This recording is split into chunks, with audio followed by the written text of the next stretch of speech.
Ukrainian President Volodymyr Zelensky reflecting on the human cost of Russia's invasion. This as Moscow refocuses its forces for what is expected to be a brutal assault on eastern Ukraine. Let's bring back in General Jack Keane. Thank you so much for being with us this morning. And I thought that answer was very real, right? So we can look here from the West and say, wow, they kept Kyiv and that's amazing. But he has had to go and witness firsthand that savagery in Bucha, and he's wondering if they actually did win. What did you think of that? Well, certainly, it's a sober response to what actually is taking place. It's hard to describe victory when you've got thousands of innocent civilians, killed like that. Certainly, they did punish the Russians, certainly in Kyiv, and they forced their withdrawal, and many of those units are reconstituting themselves, Dana.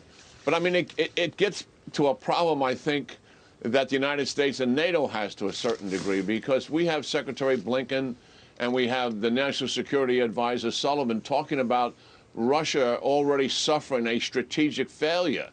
And I think President Zelensky would take issue with that, because they're pummeling his cities. They've killed thousands, he believes now tens of thousands of his civilians. They're occupying more territory than what they did prior to the invasion. Now, there has been some success in the north, but to describe this as a strategic failure for the Russians, I think is in error and is misplaced. And the reason why they're doing it, Dana, is because they want to see a deal made. They want an agreement made.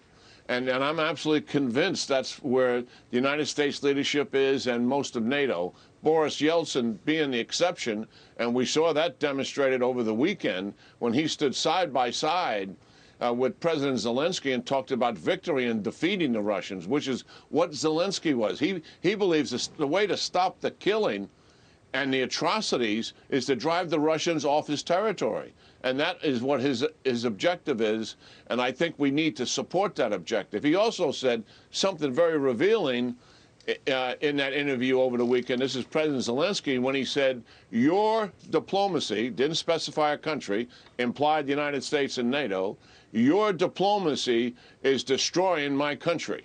In other words, pushing towards a deal versus a victory. And so what should we know about your thinking on this new general that's coming on the scene for Russia?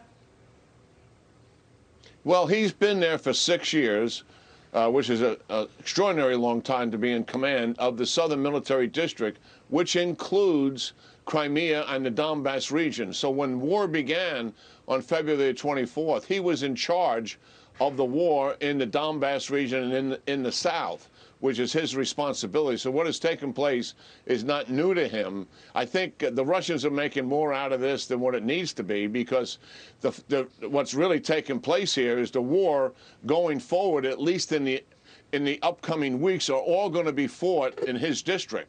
All those reinforcements are coming to him.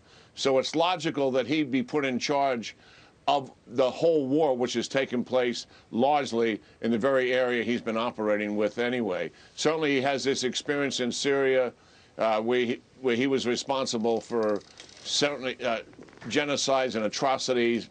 But every Russian general, regardless of his name, would be executing that doctrine, which is to kill innocent civilians, to pressure and change the will of the population. And that is a way of war for them, and it's certainly despicable to watch it unfold before our eyes like this. General, we'll no doubt talk to you multiple times this week, as this war is not over. Thank you.